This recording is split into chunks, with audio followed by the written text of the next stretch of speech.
మీ పిల్లల బంగారు భవిష్యత్తు గురించి ఆరాటపడుతున్నారా? ఎక్కడ ఏ వెంచర్లో పెట్టుబడి పెడితే అధిక రాబడి వస్తుందో అని ఆలోచిస్తున్నారా? You search for the perfect plots and here find your dream plot with us. Suraksha infra projects వారు అందించిన 100 ఎకరాల DTCP approved venture Suraksha highway city at Narketpally. Suraksha highway city దినదినాభివృద్ధి చెందుతున్న హైదరాబాద్ విజయవాడ నేషనల్ హైవే కు ఆనుకుని కటంగూర్ మున్సిపాలిటీ పరిధిలో ప్రతి సామాన్యునికి అందుబాటు ధరను కల్పిస్తూ అన్ని మౌలిక వసతులతో అత్యాధునిక ప్రమాణాలతో మీకందిస్తున్నారు. మన సురక్ష హైవే సిటీ వెంచర్ కు అత్యంత దగ్గరలో Jindal steels, close to Kamineni medical college, very near by proposal to dry port, Mahatma Gandhi university, Cheruvugattu temple, MSME industrial park వంటి మరెన్నో లొకేషన్ హైలైట్స్ కలవు. సురక్ష హైవే సిటీలో అధిక రాబడి కాదు, అత్యధిక రాబడి గల ప్లాట్స్ ను మీ బడ్జెట్ లో అందించబడును. చాలా మంది సామాన్యులు అభివృద్ధి చెందారు. అభివృద్ధి చెందిన వారందరూ సురక్ష ఇన్ఫ్రా ప్రాజెక్ట్స్ లో ప్లాట్స్ కొన్నవారి. మరి మీరు మరిన్ని పూర్తి వివరాలకు వెంటనే సంప్రదించండి.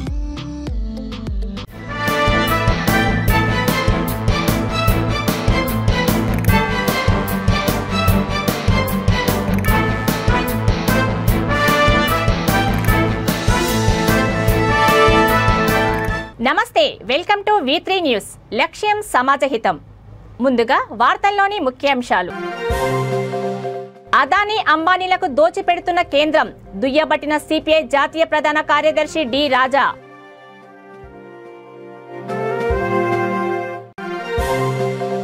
హైదరాబాద్ నగరాన్ని చెత్తరహితంగా తీర్చిదిద్దాలి, డిప్యూటీ మేయర్ మోతే శ్రీలత శోభన్ రెడ్డి హితవు.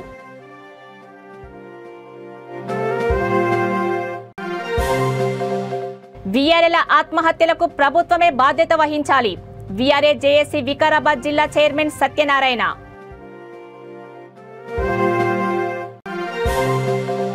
ముదిరాజులను BCAలోకి మార్చాలి, బీసీ కమిషన్ కార్యాలయాన్ని ముట్టడించిన ముదిరాజులు.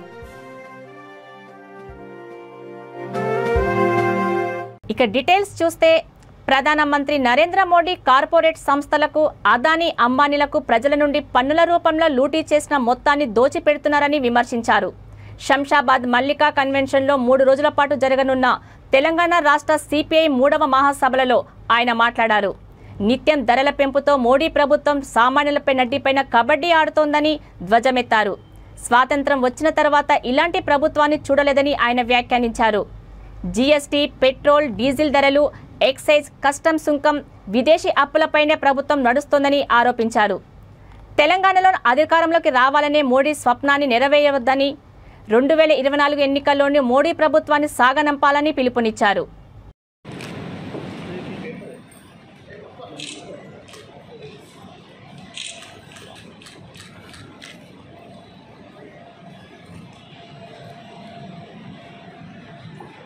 జోహార్ కామ్రేడ్ ఉద్యమీయులకు, జోహార్ అమరయోధులకు, జోహార్ అమరయోధులకు.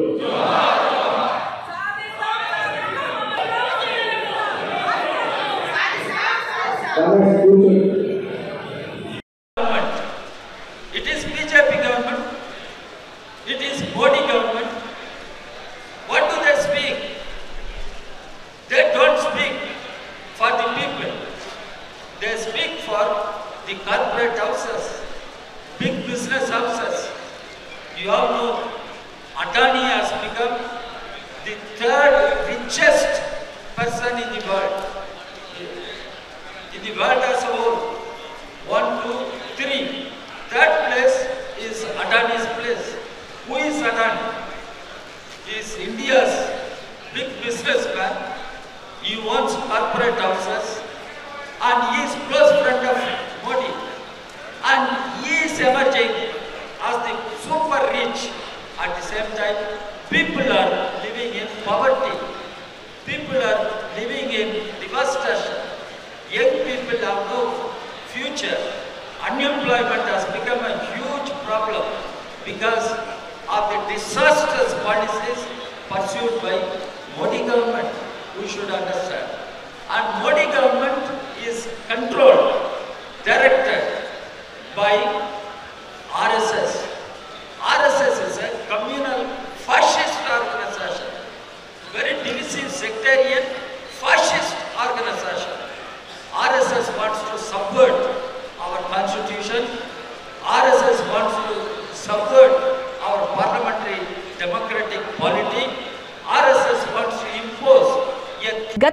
23 రోజుల నుండి రాష్ట్ర వ్యాప్తంగా వీఆర్ఏలు నిరవధిక సమ్మె చేస్తున్నా ప్రభుత్వం పట్టించుకోకపోవడంతో రాష్ట్ర వ్యాప్తంగా 22 మంది వీఆర్ఏలను కోల్పోవలసి వచ్చిందని, వారి ఆత్మహత్యలకు ప్రభుత్వమే బాధ్యత వహించాలని వీఆర్ఏ జేఏసీ వికారాబాద్ జిల్లా చైర్మన్ కె సత్యనారాయణ అన్నారు. జేఏసీ కార్యాచరణలో భాగంగా వికారాబాద్ నియోజకవర్గ పరిధిలోని వీఆర్ఏలు ఆర్డీఓ కార్యాలయం నుండి ఎంఆర్పీ చౌరస్తా వరకు ర్యాలీ నిర్వహించారు.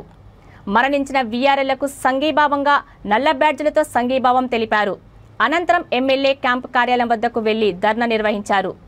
అసెంబ్లీలో వీఆర్ఏల సమస్యలను పరిష్కరించాలని, లేకుంటే చలో అసెంబ్లీ చేపడతామని హెచ్చరించారు.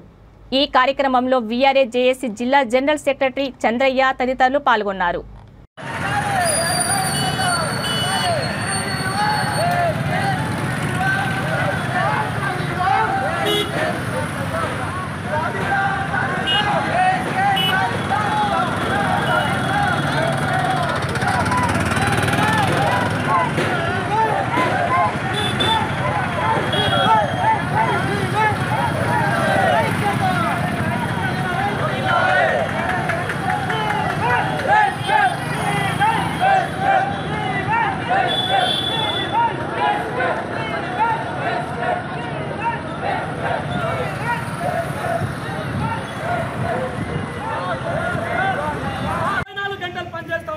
మాకు 10,500 జీతం లేదు, ఒక్కసారి మా పైన పెరిగించాలని చెప్పి నేను కోరుతా ఉన్నా.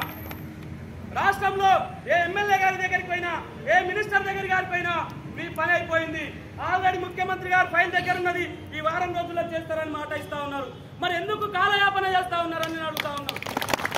గ్రామ స్థాయిలో తెలంగాణ ఉద్యమంలో మేము కూడా మీ వెంబడి ఉన్నాం, మేము ఉద్యమాలు చేసినాం, కడుపు మండి పేగులు చుట్టుకపోయినా కూడా మేము తెలంగాణ ఉద్యమంలో పాల్గొన్నాం.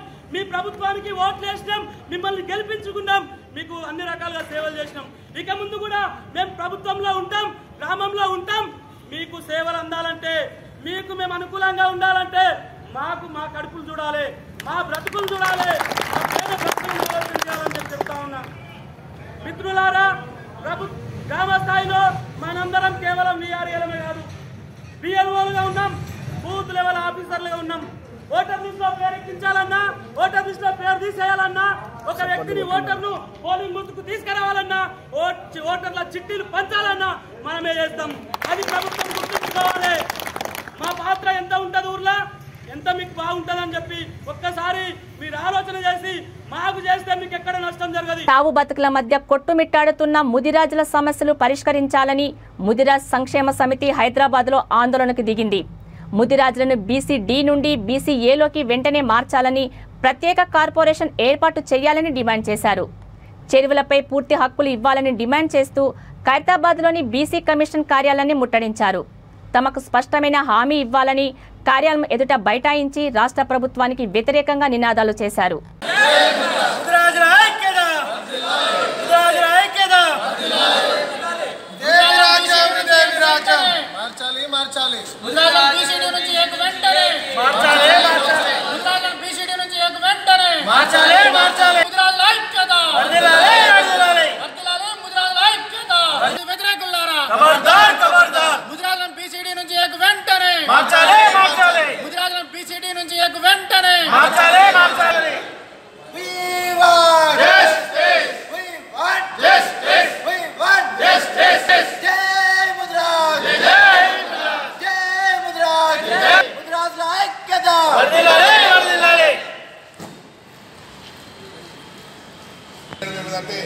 ప్రతి మండలాల్లో కూడా ప్రతి మండలాలలో కూడా మేము కూడా ప్రతి మండల నిరాదీక్ష చేపడతాం.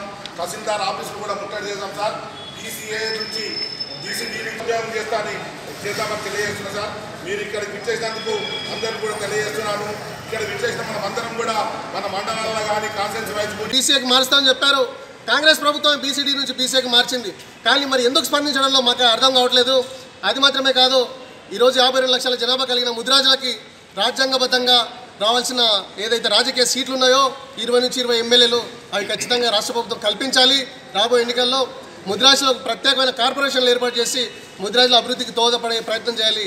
ఇక అంతేకాకుండా ఈరోజు చెరువులలో మత్స్యకారుల మీద, ముదిరాజుల మీద అనునిత్యం దాడులు జరుగుతున్నాయి, వాళ్ళ మీద దౌర్జన్యాలు జరుగుతున్నాయి. చేపల ఏదైతే టెండర్లు ఉన్నాయో దాంట్లో దళారీ వ్యవస్థ కొనసాగుతుంది. కాబట్టి వెంటనే ముదిరాజుల మీద దాడులు జరిగే దాడుల్ని ఖచ్చితంగా రాష్ట్ర ప్రభుత్వం బాధ్యత వహించి ఒక ప్రత్యేకమైన చట్టం చేసి ముదిరాజుల మీద దాడులు చేయకుండా ప్రయత్నం అంటే కాపాడే బాధ్యత మాత్రం రాష్ట్ర ప్రభుత్వం తీసుకోవాలి. అది మాత్రమే కాదు, ఈరోజు మేము ఒకటే అడుగుతున్నాం, రాష్ట్రంలో 52 లక్షల జనాభా కలిగిన ముదిరాజులకి ఈరోజు దాదాపు రాష్ట్ర వ్యాప్తంగా చూస్తే 12 నుంచి 15 నామినేటెడ్ పోస్టులు రావాలి. ఇప్పటి వరకు తెలంగాణ రాష్ట్రంలో ఎక్కడ కూడా ముదిరాజులకు నామినేటెడ్ పొజిషన్ కాదు కదా. కనీసం ఈ బీసీ కమిషన్ చైర్మన్లో కనీసం బీసీ కమిషన్ మెంబర్గా కూడా ఇచ్చే ప్రయత్నం లేదు. కాబట్టి రాష్ట్ర ప్రభుత్వం ఇప్పటికైనా కళ్ళు తెరుచుకొని బీసీలకు నామినేటెడ్ పొజిషన్లో కావచ్చు, అటు రాజకీయంగా కావచ్చు, ఇటు విద్యాపరంగా కావచ్చు, అన్ని రకాలుగా పెద్దపీట వేయాలని మేము ఖచ్చితంగా డిమాండ్ చేస్తున్నాం. ఇది కాని పక్షంలో ఈ శాసనసభ ఎన్నికలు అయిపోయిన వెంటనే రాష్ట్రంలో ఉన్న అధికార పార్టీల, ప్రతిపక్ష పార్టీల, ప్రతి పార్టీల యొక్క పార్టీ ఆఫీస్ కార్యాలయాలను ముట్టడి చేస్తాం. ఏ రాజకీయ నాయకుడిని కూడా ఊర్లో తిరగనిచ్చే పరిస్థితి లేకుండా చేస్తామని మేము ఈరోజు ఇక్కడ నుంచి హెచ్చరించే ప్రయత్నం చేస్తున్నాం. కాబట్టి ఖచ్చితంగా రాష్ట్ర ప్రభుత్వాలు అటువైపు ముదిరాజుల అభివృద్ధి వైపు ఆలోచించే ప్రయత్నం చేయాలని కోరుతూ ఈరోజు తెలియజేస్తున్నాం. మాకు ఈ అవకాశం కల్పించిన మీడియా ఛానళ్ళకి అందరికీ పేరు పేరున ధన్యవాదాలు తెలియజేస్తున్నాం. ఖచ్చితంగా మీరు కూడా ఈ సమస్యని, ఇది జెన్యూన్ సమస్య కాబట్టి ప్రజల దృష్టికి తీసుకెళ్లే ప్రయత్నం చేయాలని కోరుతున్నాం. జై ముదిరాజ్. హైదరాబాద్ నగరాన్ని పరిశుభ్రంగా చెత్తరహితంగా తీర్చిదిద్దాలని, ఇందుకు అధికారుల చొరవ తీసుకొని ప్రజలను చైతన్యవంతులని చేయాలని నగర డిప్యూటీ మేయర్ మోతే శ్రీలత శోభన్ రెడ్డి హితవు పలికారు. టీటీయూసీ రాష్ట్ర అధ్యక్షుడు మోతే శోభన్ రెడ్డితో కలిసి లాలాపేట్ ప్రొఫెసర్ జయశంకర్ స్టేడియంలో రాంకీస్ సంస్థ సమకూర్చిన కొత్త చెత్త తరలింపు డబ్బాలను ప్రారంభించి పారిశుద్ధ కార్మికులకు అందజేశారు. ఈ కొత్త వీల్ తరలింపు బండ్ల వల్ల పారిశుద్ధ కార్మికులకు కొంతమేర శ్రమ తగ్గి చెత్త తరలింపు సులభతరం అవుతుందని అన్నారు. ఈ కార్యక్రమంలో GHMC deputy commissioner Dashrath, ఏఎంఓహెచ్ Ravinder Goud తదితరులు పాల్గొన్నారు.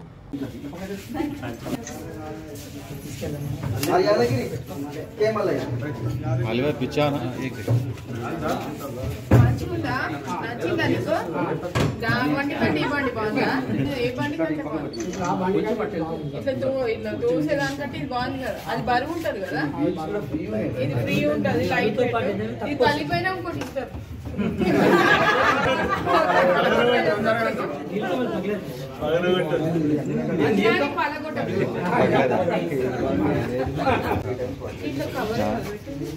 కవరా లేదా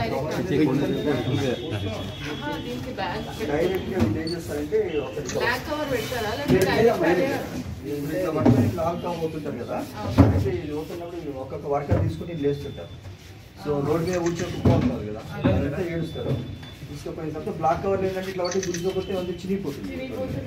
అయితే ఇదంతా తీసుకొని పోయి ఒక పర్టికులర్ స్పాట్లో ఆపిన తర్వాత లారీ స్పాట్ పెడతారు. ఏ స్పాట్ అనేది లారీ వాళ్ళకి చెప్తే వాళ్ళకి తీసుకొని అంటే వాళ్ళు యాక్చువల్గా కాలనీ ఒక కేసు పెడతాను, కింద పడేస్తున్నా ఒక కాలనీ నిలిచాను, 2 నిండిపోతే ఒక కార్నర్లో పెట్టేస్తారు, వాళ్ళు వచ్చి అన్లోడ్ చేసుకుంటారు. ఒకటి పాయింట్స్ అక్కడ డంప్ చేయాలి, ఒక ఎక్స్ట్రా అంటే లిఫ్టింగ్ పాయింట్స్ ఉన్నాయి కదా కాలనీలలో పెట్టారు. లేదు అంటే గ్రూప్స్కి కాలనీలలోనే ప్రతి ఒక్కొక్క ఎస్ఐపీ దగ్గర 3 గ్రూపులు ఉంటాయి సార్. ఒక్క గ్రూప్ కు 2 ఇస్తున్నాం, అంటే 6 అంటే కాలనీలోనే ఉంటాయి. అవి ఒక ఎస్ఐపీకు 3 గ్రూపులు ఉంటాయి. కాలనీలు అంటే ఇంట్లో చెత్తేయడానికి కాదు, ఇది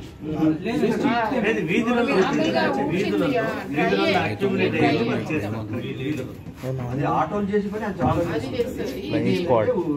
రోడ్ స్వీపింగ్ చేసి అయితే ఏంటంటే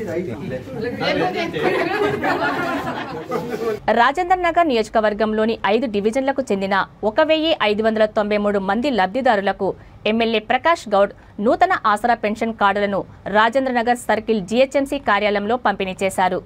ఈ సందర్భంగా ఎమ్మెల్యే మాట్లాడుతూ ముఖ్యమంత్రి కేసీఆర్ ప్రతి పేదింటి పెద్ద కొడుకుగా ప్రతి కుటుంబానికి బాసటగా నిలిచారని అన్నారు.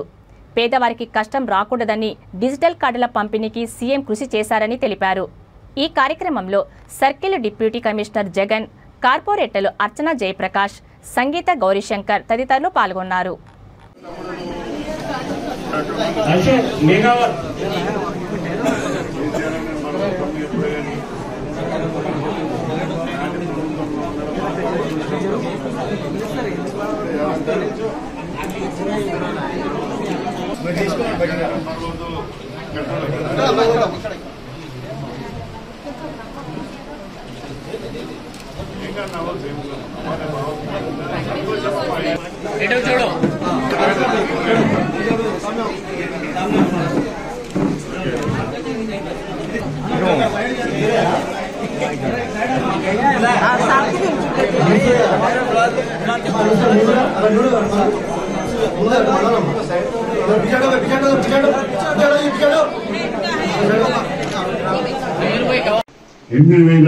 కార్డు శాంక్షన్ అయింది. 8,000 పిల్లాడు కాదు. ఇప్పుడు ఆలోచించుకోవాలి. మన మంత్రం కూడా ఎందుకునే కాదు, ఎన్నో పిలిచే బంగారు తెలంగాణ. మీరందరూ సంతోషంగా ఉంటే బంగారు తెలంగాణ. ఇలా వికలాంగులు చాలా మంది ఉన్నారు. అలా 3,000 రూపాయలు ఇస్తున్నారు. ఆ 3,000 వచ్చిన తర్వాత ఇందా అత్తనే ఉన్నది, కోడలే ఉన్నది, అమ్మనే ఉన్నది, ఇంతకుముందు ఎవరైనా మనుషులు చూసుకుంటారు. అందుకని ఇక్కడ అందరం కూడా మేము ఒకటే 60 ఏళ్ళ ప్రభుత్వాలను చూసినాం, 8 ఏళ్ళ తెలంగాణ పౌరాలు తెచ్చుకున్నాం, తెలంగాణ చూస్తున్నాం. ఏ విధంగా మనం రాలేదు. ఈ పింఛన్ ఇస్తాను చెప్పలే. తెలంగాణ వచ్చిన తర్వాత నేను ఏం చేయాలి, నా ప్రజలు ఏ విధంగా మంచుకుంటారని చెప్పి మన ముఖ్యమంత్రి గారు కోరుకొని ఇవన్నీ పింఛన్ ఇవ్వడం జరిగింది. ఇలా కళ్యాణ పథకం ఇస్తున్నాం, 1,00,000 రూపాయలు ఇస్తున్నాం. వికలాంగులకు షాదీ ముబారక్ ఇస్తున్నాం, 1,00,000 రూపాయలు ఇస్తున్నాం. మనమందరం కూడా ఇలా కుల భేదాలు లేకుండా అన్ని కులాల వారికి, అన్ని పార్టీల వారికి, ఎవరికి నా పార్టీకి నేను ఇచ్చుకుంటున్నది కాదు, అన్ని పార్టీలకు అన్ని కులాల వారికి ఇస్తున్నట్టే మన ముఖ్యమంత్రి ఎంత గొప్పతనం ఒకరు ఆలోచిస్తున్నాం. ఇక్కడ కుల భేదం అనేది లేదు, అందరం ఒక అన్నదమ్ములాగా బతకాలని మన ముఖ్యమంత్రి గారు కోరుతారు. మీరు చూస్తున్నారు, హైదరాబాద్ ఎప్పుడు మతకన్నాలు పెట్టాలి, పథకాలను పెంచాలి, నువ్వు నేను మంచిగుండదు, నేను మంచిగా, నా ఇల్లు మంచిగుండదు, నీళ్లు మంచిగా ఎప్పుడు పోరాస్తున్నారు. అలాంటి ముఖ్యమంత్రి మనకి ఈ రోజు ఒకటే అంటాడు, మనం అందరి ఒకటే ముఖ్యమంత్రి, ఒకటే పోయి కావాలి, అందరి మీద మంచిగా ఉండాలని మన ముఖ్యమంత్రి గారు కోరుతారు. అందుకని దయచేసి మీరు కూడా అందరూ ఆలోచించాలి. తీసుకున్న వాళ్ళందరూ బెనిఫిషియర్ చాలా మంది రకరకాలు వస్తారు. నేను ఇక రద్దు చేస్తా, ఎవరేం చేయడు, కానీ మన ముఖ్యమంత్రి గారు చెప్పింది ఏదే చేసాడు. నేను ఇస్తాను, ఎప్పుడు కూడా మేనిఫెస్టో పెట్టాడు, ఈ పింఛన్లు ఇస్తాను, ఇలా మనకు పింఛన్లు ఇస్తున్నారు. కానీ నేను కూడా ఇంతవరకు రాలేదు, మీరు అందరూ కూడా అప్లై చేసుకున్న బాధ్యతలు తీసుకోవాలి. నిన్ననే ఇంకో స్కీమ్ కూడా చేసిన మన ముఖ్యమంత్రి గారు. ఎవరైనా ప్రభుత్వ సంస్థలో ఖాళీగా ఉన్న గ్రూప్ 2, 4 పోస్టులను వెంటనే భర్తీ చేయాలని రాజ్యసభ సభ్యుడు ఆర్ కృష్ణయ్య డిమాండ్ చేశారు. చిక్కడపల్లిలో ఏర్పాటు చేసిన విలేకరుల సమావేశంలో నిరుద్యోగుల జేఏసీ చైర్మన్ నీలా వెంకటేష్తో కలిసి ఆయన మాట్లాడుతూ ఉద్యోగాలలో ఖాళీగా ఉన్న పోస్టులను గ్రూప్ 2 పరీక్షల ద్వారా వెంటనే భర్తీ చేయాలని కోరారు.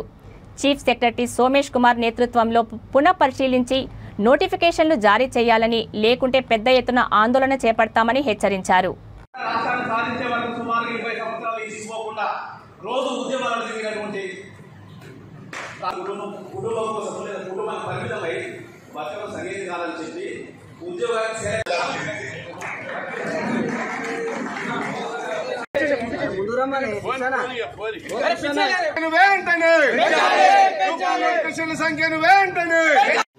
గ్రూప్ 2 సర్వీసు నోటిఫికేషన్ ప్రభుత్వం సన్నాహాలు చేస్తుంది. అయితే 663 పోస్టులు భర్తీ చేస్తున్నట్టు ప్రభుత్వం ప్రకటించింది. ముఖ్యమంత్రి గారు కానీ, చీఫ్ సెక్రటరీ సోమేష్ కుమార్ గారిని కానీ మొత్తం డైరెక్ట్ రిక్రూట్మెంట్ కోటా కొన్ని డిపార్ట్మెంట్లలో 30%, కొన్ని డిపార్ట్మెంట్లో 40% చొప్పున వస్తాయి. వీటిని మొత్తం లెక్కించి భర్తీ చేయాలని చెప్పి ఆదేశాలు ఇచ్చారు. అయినప్పటికీ కొన్ని డిపార్ట్మెంట్ల హెడ్స్ ఉద్యోగ సంఘాల ఒత్తిడికి లొంగి మొత్తం పోస్టులు భర్తీ చేయకుండా అన్యాయం తలపెడుతున్నారు. అందుకే మొత్తం పోస్టులు లెక్కించడానికి 3 ప్రతిపాదికలు ఉన్నాయి. ఒకటి, గత 6 సంవత్సరాలుగా గ్రూప్ 2 సర్వీస్ పోస్టులు ఎంతమంది రిటైర్ అయ్యారు, ఎంతమందికి ప్రమోషన్ వచ్చింది, కొత్త డిపార్ట్మెంట్లు, కొత్త కలెక్టరేట్లు, కొత్త ఎంఆర్ఓ ఆఫీసులు రావడం వల్ల అన్ని డిపార్ట్మెంట్లలో 40 ప్రభుత్వ శాఖలు రావడంతో ఎన్ని పోస్టులు అదనంగా సృష్టించబడ్డాయి. ఈ ప్రతిపాదిక మీద మొత్తం పోస్టులను లెక్కించి అందులో 30%, కొన్ని డిపార్ట్మెంట్లో 40% డైరెక్ట్ రిక్రూట్మెంట్ కోటా వస్తుంది. ఆ విధంగా లెక్కించి భర్తీ చేయాలని చెప్పి డిమాండ్ చేస్తున్నా. రాష్ట్ర వ్యాప్తంగా ఉన్నటువంటి ఖాళీలను దాదాపుగా నిరుద్యోగులు ఇప్పుడు దాదాపుగా గ్రూప్ 2 2,000 పోస్టులు ఖాళీగా ఉన్నాయి. గ్రూప్ 4 25,000 పోస్టులు ఖాళీగా ఉన్నాయి. ఈరోజు దాదాపుగా నిరుద్యోగులు 25 లక్షల మంది మరి పిహెచ్డీలు, డిగ్రీలు, బీటెక్లు చేసి ఉద్యోగాల కోసం గ్రూప్ 2 అంటే గ్రూప్స్ కోసము ప్రిపేర్ అవుతున్నటువంటి తరుణంలో మరి ఈ యొక్క 663 నోటిఫికేషన్ వేయడం గ్రూప్ 2 ఎంతవరకు సమంజసం అని చెప్పి నేను ఎల్ఏసీ ఏజెంట్ల సమస్యలు పరిష్కరించాలని కోరుతూ సూర్యాపేట జిల్లా హుజూర్ నగర్ ఎల్ఏసీ ఆఫీసు ముందు ఏజెంట్లు ధర్నా నిర్వహించారు. పాలసీలపై జీఎస్టీ ఎత్తివేయాలని, పాలసీలపై బోనస్ పెంచాలని వారు డిమాండ్ చేశారు. ఈ కార్యక్రమంలో బ్రాండ్ లియాఫీ అధ్యక్షుడు మోహన్ రెడ్డి, ఉపాధ్యక్షుడు నాగిరెడ్డి, జాయింట్ సెక్రటరీ యాదగిరి, బాల వెంకటేశ్వర్లు, వల్లపు దాసు కోటయ్య గౌడ్, సురేష్ బాబు, సైదులు, ఏజెంట్ తదితరులు పాల్గొన్నారు.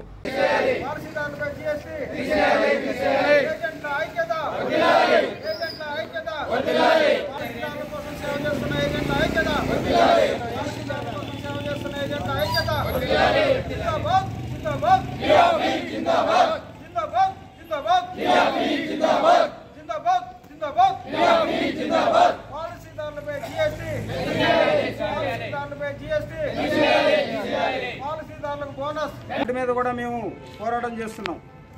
మేము ఎన్నో రకాలుగా కష్టపడుతూ సంఘంలో ప్రతి పాలసీదారుడికి పాలసీ అమ్ముతూ ఆఫీస్ వరకు తీసుకొచ్చినా కూడా మేనేజ్మెంట్ అనేది సరిగా సర్వీస్ ఇవ్వడం వల్ల కూడా ఇవ్వట్లేదని కూడా ఈ సభాముఖంగా తెలియజేస్తూ ఉన్నాము. అలాగే ఏజెంట్లకు గ్రూపు ఇప్పటి వరకు క్లబ్ మెంబర్స్కే గ్రూప్ ఇన్సూరెన్స్ ఇస్తున్నారు. ఆల్ ఏజెంట్స్కి కూడా మెడిక్లెయిమ్ ఇవ్వాలని మేనేజ్మెంట్ను కోరుతున్నాము.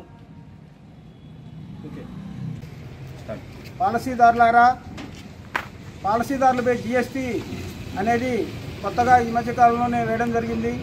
ఆ జిఎస్టీని ఎత్తివేయాలని ఆల్ ఏజెంట్లంతా భారతదేశం వైజ్గా మేము నినాదాలు చేస్తున్నాము ఈరోజు. అలాగే పాలసీదారులు బోనస్ పెంచాలని, మూడవది ఏంటంటే పాలసీదారులు లేట్ అయినట్టయితే 20,000 మీద కూడా జిఎస్టీ వేస్తున్నారు. అది చాలా దౌర్భాగ్యం అని చెప్పి మేము వ్యతిరేకిస్తున్నాము. అలాగే అటు ఎల్ఐసికి ఇటు ఏజెంట్లకు వారధిగా ఉండి ఒక సంఘం అనేది ఏర్పడి ఎన్నో రకాలుగా ప్రతి గ్రామంలో కూడా పాలసీదారులకు సేవలు అందిస్తూ ఎల్ఐసి అంటే తెలియని వాళ్ళకు కూడా పాలసీ ఎన్నో రకాలుగా ఎల్ఐసి అంటే తెలియని వారికి కూడా పాలసీ చేయించి ఆఫీస్ వరకు తీసుకొస్తున్న ఏజెంట్లు అందరం కూడా ఐక్యంగా ఉండి పాలసీదారులకు న్యాయం చేయాలనే మా పోరాటం.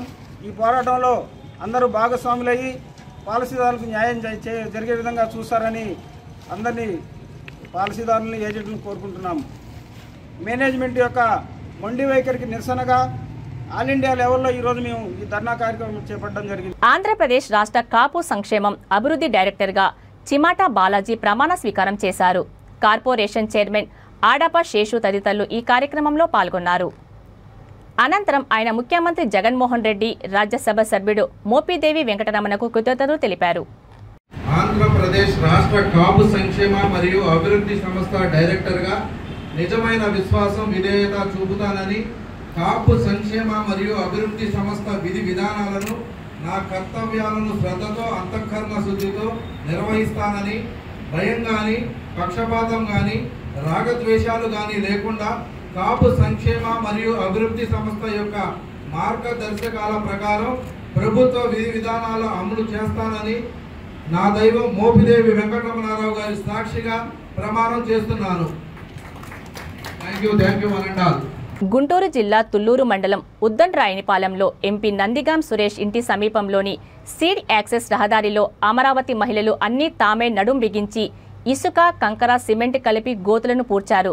ఈ సందర్భంగా మహిళా రైతుల కంబంపాటి శిరీష మాట్లాడుతూ ఇసుక అక్రమ రవాణా చేస్తున్న లారీలు విచ్చలవిడిగా తిరగడం వల్ల రోడ్డు గుంతలు ఏర్పడ్డాయని, దీంతో తరచూ ప్రమాదాలు చోటు చేసుకుంటున్నాయని ఆందోళన వ్యక్తం చేశారు. రోడ్ల మరమ్మతులు, ఆగిపోయిన రోడ్లు పూర్తి చేయాల్సిన బాధ్యత ప్రభుత్వమేనిదని అన్నారు.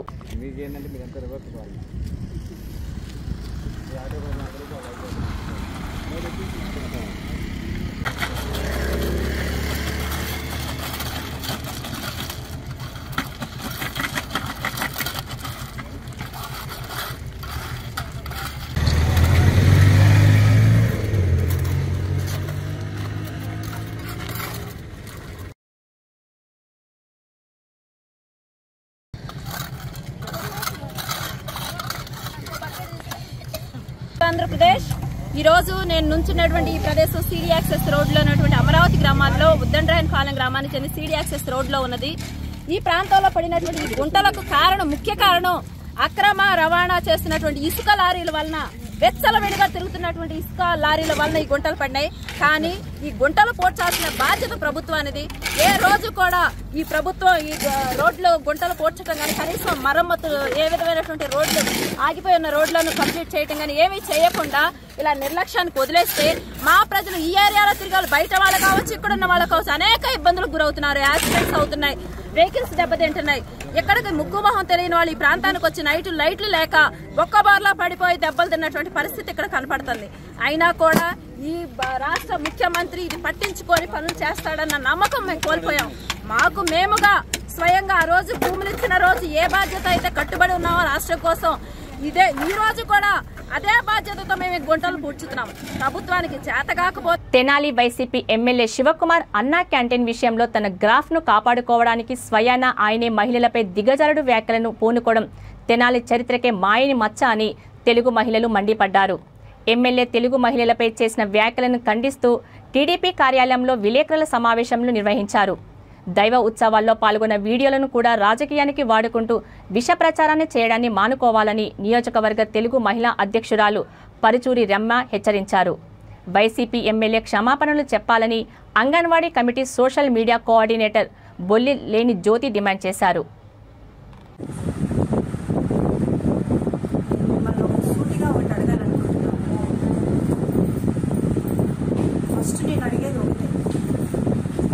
పార్టీలకి గౌరవం ఉంది, విలువలు ఉన్నాయని మాట్లాడతారు మీరు. అసలు మీకు అదంటే ఏంటో తెలుసా? సంహితా సంస్కారం తెలిసిన పార్టీ అని చెప్పుకోగలనే సరే. అక్కడ గోరెంట్ల మాధవ్ ఒకళ్ళు ఉంటే తెనాలి గోరెంట్ల మాధవ్ అని మీరు చూడలేదు కదా, కొంతసేపు అక్కడ నేను చూపిస్తాను. ప్రతి విషయంలో నిన్న మాట్లాడుతున్నారు ఇక్కడ శాసనసభ్యుడు ఎమ్మెల్యే గారు, నేను మహిళలను చాలా గౌరవంగా మాట్లాడతాను, గౌరవంగా చూపిస్తానని.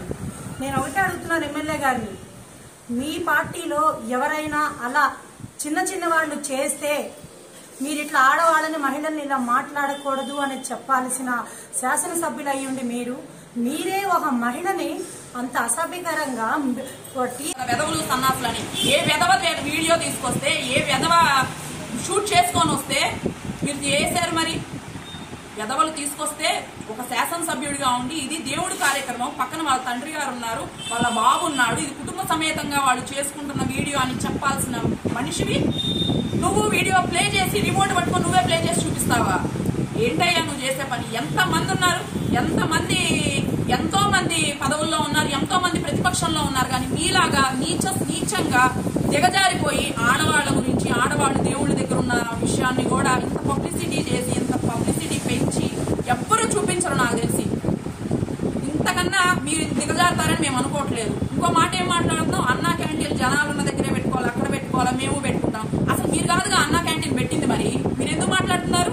మాట్లాడితే బాగుంటదని నేను ఇది ఒక్కడే చెప్పదలుచుకున్నాను. అక్కడ అమ్మాయికి కాలు ఇరిగిన దాఖలాలు ఎక్కడా లేదు. మీరు ఒకవేళ ఉంటే మీరు చూపించండి. ఆ వీడియో ప్లే చేశారు కాబట్టి ఈ అమ్మాయి కాలు ఇరిగింది అని మీకు కంప్లైంట్ ఇచ్చింది, బకెట్లు పెట్టేశారు, మీరు చూపించండి. కాలు ఎరగొట్టుకున్నా, నేను నైట్కి నేను డాన్సులు వేసాను, పబ్బులకి వెళ్ళి వేయలేదండి. దైవ కార్యం దగ్గర, దేవుడి దగ్గర ఆనందంతో వేశారు. అదో పెద్ద తప్ప. అక్కడ ముగ్గురేనండి వేసింది డాన్స్, పెద్ద వాళ్ళు కూడా వచ్చి వేశారు, చీరలు కట్టుకొని మరి వేశారు. వాళ్ళు ఎవరు కనపడలా. ఎందుకంటే టార్గెట్ మిమ్మల్ని ప్రశ్నిస్తుంది, గొంతెత్తి ప్రశ్నిస్తుంది జనాల్లో అని ఆ అమ్మాయి పేరు ఒక్కటే మీరు ప్రస్తావించి డాన్స్ చేస్తే తప్పేంటండి? ఎక్కడైనా రాజ్యాంగంలో ఉందో పోనీ మీ ఇళ్లలో వాళ్ళని అడగండి, ఎక్కడో దాక్కూడద్దు, మీ ఇళ్లలోనే అడగండి. దేవుడి దగ్గర డాన్స్ చేస్తే తప్పు, వీళ్ళ భాగవతం ఇది అని అంటున్నారు అని మీ అడగండి. మీ మనసాక్షికి తెలియాలి. మీరు మాత్రం దీనికి సమాధానం చెప్పి తీరాల్సిందే. వార్తలు ముగించే ముందు ముఖ్యాంశాలు మరోసారి. అదానీ అంబానీలకు దోచిపెడుతున్న కేంద్రం, దుయ్యబట్టిన సిపిఐ జాతీయ ప్రధాన కార్యదర్శి డి రాజా.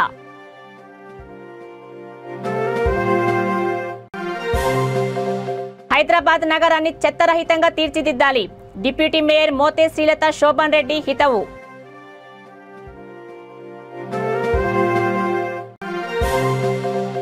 వీఆర్ఏల ఆత్మహత్యలకు ప్రభుత్వమే బాధ్యత వహించాలి, వీఆర్ఏ జేఏసీ వికారాబాద్ జిల్లా చైర్మన్ సత్యనారాయణ.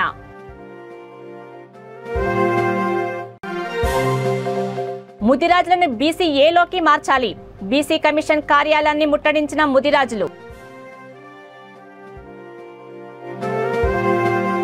చూస్తూనే ఉండండి V3 న్యూస్, లక్ష్యం సమాజహితం. నమస్తే.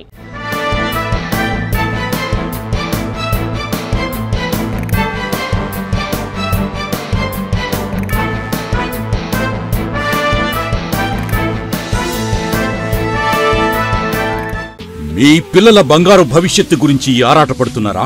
ఎక్కడ ఏ వెంచర్లో పెట్టుబడి పెడితే అధిక రాబడి వస్తుందో అని ఆలోచిస్తున్నారా? You search for the perfect plots and here find your dream plot with us.